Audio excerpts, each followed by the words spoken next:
गोदान नुथाय रायजोफोर आर्मिसो जाखोना माखो दिपेन बर' सारनि आं थाम्बनेलखौ नुदों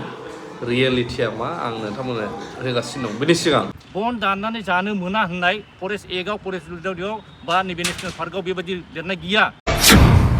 खालामाखैब्ला जों बेखौ प्रेसिडेन्टनाव थांनांगौ दाख्लै बावैसो जोङो इभेक्सन जानाय नुदों बर'फ्रा गाबनाय मानाय बिनि गेजेरावनो दा बै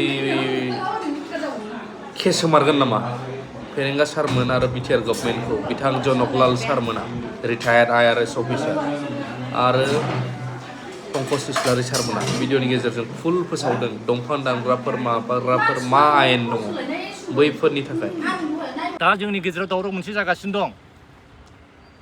फरेस्टनिफ्राय हा फरेस्टआव थानायफोरखौ होगासिनो दं बे मानसिफ्राबो बैबायदि जिनिसा बोरै जादों फरेस्टआव हा होनाया जों दा नुबाय गुवाहाटियावबो नालपारायाव होबाय फरेस्टआव गोजौ हाजोआव बे गाहायाव माबायाव होबाय सिलसाख'आव होबाय बावबो जोंनि बर'फोरखौ होबाय दिनै दाख्लैसो कार्बि आलंआवबो नोंसोरनि बर'लेण्ड नङा बेयो बर'नि हा नङा होनजाबाय नै आरो मैयासो होबाय देवस्रियाव होनायाव बुंबाय ट्राइबेल माने बर' जाथि बेक होनजाबाय बेवहाय सोर माबे नटिफिकेसनजों हाखौ होदों सोर डिअफा होदों बे क्लियारफाइ खालामग्रोनांगौमोन जे जोंहा बहाय नों ओरैनोल' बुंबाय थादों नेसनेल पार्क जाबाय होननानै नेसनेल पार्कआव मा प्रभिजन दं बेखौ बै जायगानि मानसिफोरनो बै फरेस्टआव थानाय मानसिफोरनो बै फरेस्ट गोदो होनोमोन फरेस्ट भिलेज दा होनबाय दा जोङो बेखौ जेला माने फरेस्ट डिवेलपार्स एक्ट 2006आव बेखौ बानायदों बिनिफ्राय मा प्रभिजन बेखौ खोन्थानानै होनांगौ जे फरेस्टआव नोङो फरेस्टआव जोङो हाबनो मोनथारै थांनो मोनथारै बन दाननो मोनथारै बिदि आयेन गैया फरेस्ट भिलेजाव नों बेहायनो फरेस्टखौ प्रटेक्ट खालामनांगौ फरेस्टआव गोदान दंफां दाननो मोना दंफां थैनाय बावहाय मा मैगं थाइगं जायो बेखौ लायना मानो होनबा बियो मैगङा दा जागोन गाबोननो थैगोन नालाय बे मैगं थाइगंखौ लाबोनानै जों जानो मोनबा जोङो हाग्रानि मानसिखा ट्राइबेल माने हाग्रायाव थाग्राखा जोंहा गुबुन माबा गैया जों हा मावनानै जायो आबाद मावनानै जायो हायाव आरो हाग्रायाव थानानै जायो जोंना बेल' मोनथाया जों टाउन सहराव खारनाय बै माबा मिस्ट्रि मावनाय ना हमनाय माबा हमनाय गोदान जोंहा बेबायदि माबा गैया जोंनि एक्टिभिटि जोंनि खामानिया हाजों आरो हाग्रायाव जेला फिथाइ सामथाइ मोनो बेखौनो जोङो फाननानै बेखौनो जोङो सोलिनानै बेजों थायो ओमफ्राय दा जोङो फरेस्ट भिलेजार्सफोरनि थाखाय मा आयेन दं बेखौ खोन्थाना होनांगौ हा दंफां दाननो मोना खिन्थु नोंसोर फरेस्टआव गायनायनिखौ खालामनांगौ मालाबा फरेस्टआव नोंसोरो जोंनाव हाजिरा मावनांगौ हाजिरा मावनानै हाजिराखौथ' मोनगोन बिनि बादैबो दा जेराव बन दाननो थांदों दाख्लै बन दानग्राफ्रा बेसेबांबा दुखु नांहाब खोथा बुंबाय बियो जोंनि बर' मानसि नंगौना नङा माने गासिबो गुबुन मानसि नङा सासेबो नङा खिन्थु गासिबो बर'जोब सिबियाफ्रा होनबाय जे जोंनो गथ' गथाय फोरोंदों बिदिनो होमबा मा गथ' फोरोंनांला नामा आङो मोनजायाब्लाबो बन दाननानैब्लाबो जाहोगोन होननाय खार'ना बेनो जे आं खस्थ' खालामगोन खिन्थु आं फिसाफोरखौ फिउचारखौ आं मोजां खालामना होगोन बिथांमोनहा बन दाननानै जाहोगोरदों खिन्थु बन दाननानै जानो मोना होननाय फरेस्ट एक्टआव फरेस्ट रुलआव बा नैबे नेसनेल पार्कआव बेबायदि लिरनाय गैया मोनो आरो दा जेनेबा फरेस्ट दानो हा थानाया जायहा बे जायगायाव जोङो थानाय दंखायो हा थादोंबा दा जेरै नेसनेल पार्क होनदों दंफां गोदानखौ दानोबा बेखौ पानिशमेन्ट नेसनेल पार्कआवबो ओरैबायदि नेसनेल पार्कआव नोङो दासो नेसनेल पार्क बानायदों आं बोसोरनिफ्राय 20 बोसोर 30 बोसोर थाबोनानै दं बहायनो नेसनेल पार्क जाबायब्ला जाबाय खिन्थु नेसनेल पार्क जादों होननानै बेखौ हाखौ होखारनो हाया बियो नोङो बे हानिफ्राय होखारनो हाया बेवहाय थानो मोनगोन दंफां गोदान दाननो मोना खिन्थु नोंसोर दंफां गायनांगौ नोंसोर बे दंफांनि बे फरेस्टआव जों फरेस्टनि मानसिफ्रा खामानि होयोबा खामानिखौ मावनांगौ लेबार मावनांगौ मालाबा नोंसोर माबाबो होनांगोन हेल्पबो होनांगोन नै बेबायदि धरनसो खिन्थु दे नोंसोर बै बिथोर थानायखौ होनोसै होबाय होनायाव नोंसोर मा होनबाय बे मानसिखौ होनानै बाहा दोनहैगोन बिनि जायगाखौ खालामग्रोनांगौमोन दिनै गुबुन हारिनि खाथियाव दोनहैनो नालाय जायगायावनो गुबुन हारिजों होजाबाय बे बोरै जानो हागौ बेखौ बिदिबा बे डिअफा बे जाय रेसपन्सिबोल मानसि बे मानसिया बेखौ रायज्लायग्रोनाङामोन नामा दिनैफ्राय लांनानै होजानानै दिनै ओरै उल्थां फाल्थां जानाया बे लासिं जादोंना जायाखै दिनै फरेस्टआव बे गेजेराव थादोंब्लाबो दिनै नुबाय मा जोंनि मानसिखौल' होदों बेवहाय मोनसे कन्ट्रभार्सिया मानो फैदों बे कन्ट्रभार्सिया बेनो जोंनि मानसिखौल' होबाय गुबुनहाय फरेस्टआव गुबुन मानसिफोर दङ गुबुन जाथिफोरबो दं गुबुन हारिनि दं होमबा एखे टाइमावनो मोनसे हारियावनो गुबुनखौबो होमोन दिनै बर'फोरनो होनायाव जोंनाव सेन्टिमेन्टआव नांदों ओंखायनो गुबुनखौ होयोब्ला नंगौ फरेस्ट माने बेहाय नेसनेल पार्क जाबाय होननानै बेखौ होगोन होननानै जों मिथिगौ खिन्थु मोनसेल' हारिखौ गावनि हारिखौल' होनाया बे बोरै माने न्याय जाखो बियो बे मोनसे न्याय जायाखै बिनिखायनो जायहा दङ जायहा हा दङ जायहा बे जायगायाव थाथ'दों थानो होगोर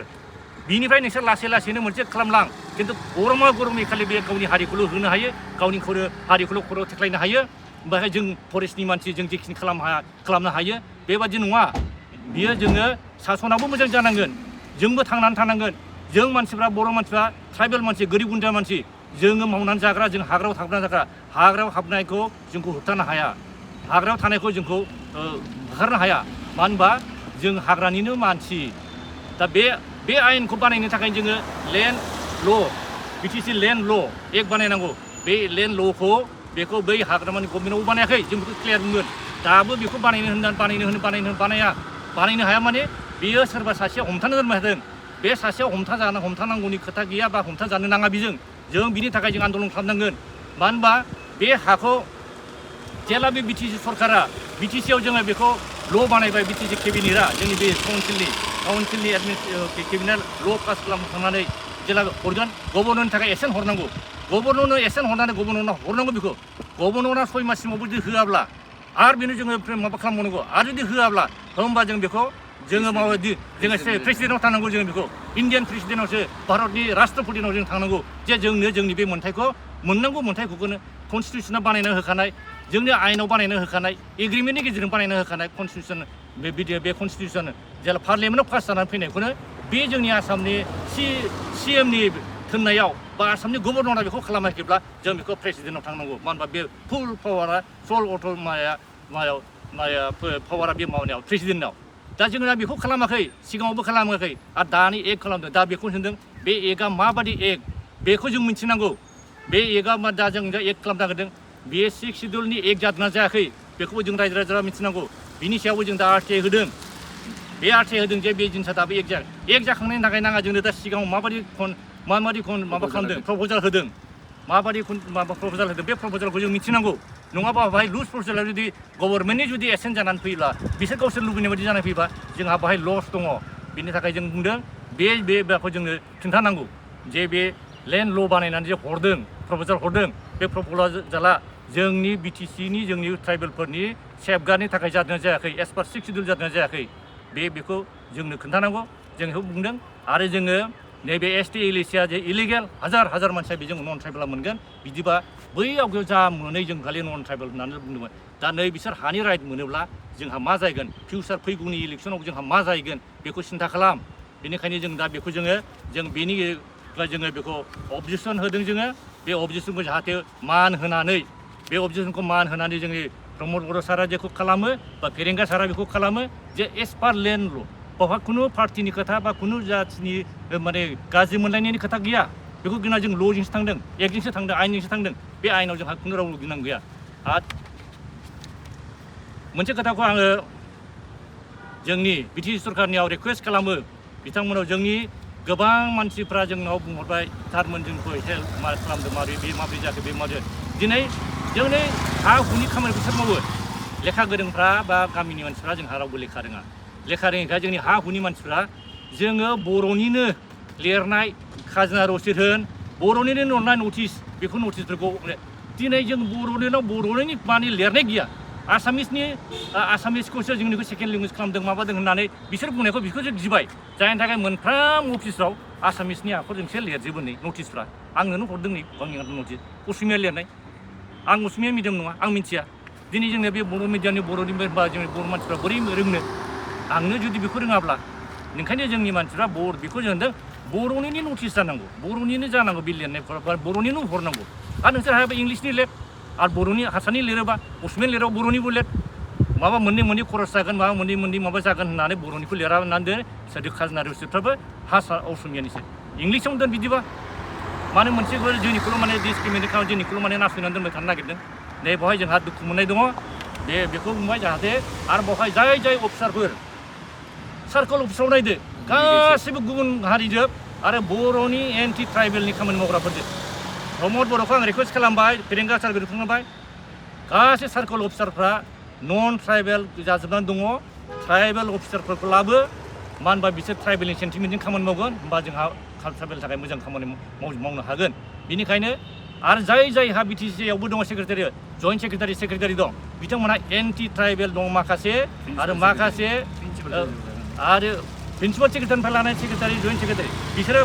बिसोरो एन्टि ट्राइबेलनि खामानिखौ मावगासिनो दं जों नुदों आरो माखासेयाथ' बिराद कराप्टेड आरो सोरबा सोरबाया 3 बोसोरनि बारा जाबाय बेबादिखौ माने एक्सन लायाखै आरो बिसोर खालि बियो आसाम गभर्नमेन्टनि आसाम माने